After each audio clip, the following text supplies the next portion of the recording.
আজ ২৬ মার্চ মহান স্বাধীনতা দিবস।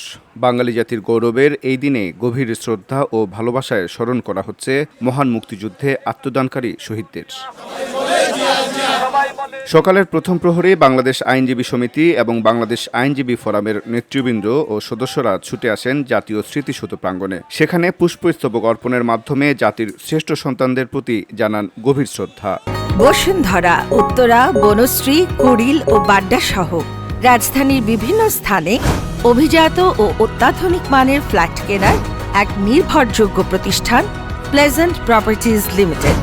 পুষ্পার্ঘ্য অর্পণ শেষে ১ মিনিট নীরবতা পালন করা হয়। আইনজীবীরা তাদের বক্তব্যে বলেন, মহান স্বাধীনতা সংগ্রাম ছিল বাঙালি জাতির আত্মত্যাগ ও বীরত্বের এক অনন্য দৃষ্টান্ত। তারা আরও বলেন, শহীদদের এই আত্মত্যাগ বৃথা যেতে পারে না। ২৬শে মার্চ এটা আমাদের বাংলাদেশের মানুষের জীবনে একটি ঐতিহ্য এবং এটা আমাদের ঐতিহ্যের দিক এবং এটা আমাদের স্বাধীনতার ঘোষণার দিক।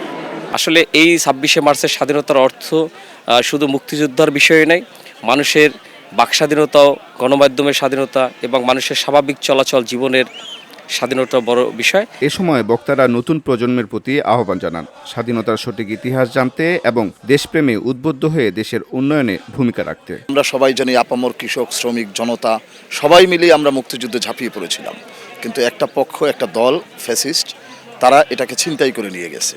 তো আজকে আমরা মনে হচ্ছে যে সেই ৭১ সালের ২৫শে মার্চের যে স্বাধীনতার ঘোষণা এবং আমাদের যে স্বাধীনতা করেছি, আজকে অনেক বছর পর আমার মনে হলো যে আসলে প্রকৃত অর্থে আমরা স্বাধীনতা বলতে যেটা বুঝি আমরা সেটা পেয়েছি এবং সেভাবে উদযাপন করেছি এবং আমি বাংলাদেশের আগামীর উন্নতি কামনা করি। এটাই হচ্ছে স্বাধীনতা দিবসের আমার স্লোগান।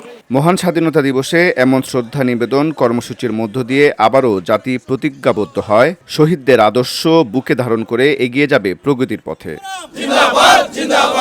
আনুর রাশাদ, ভিওডি বাংলা, ঢাকা। স্বাধীনতার মূলনীতি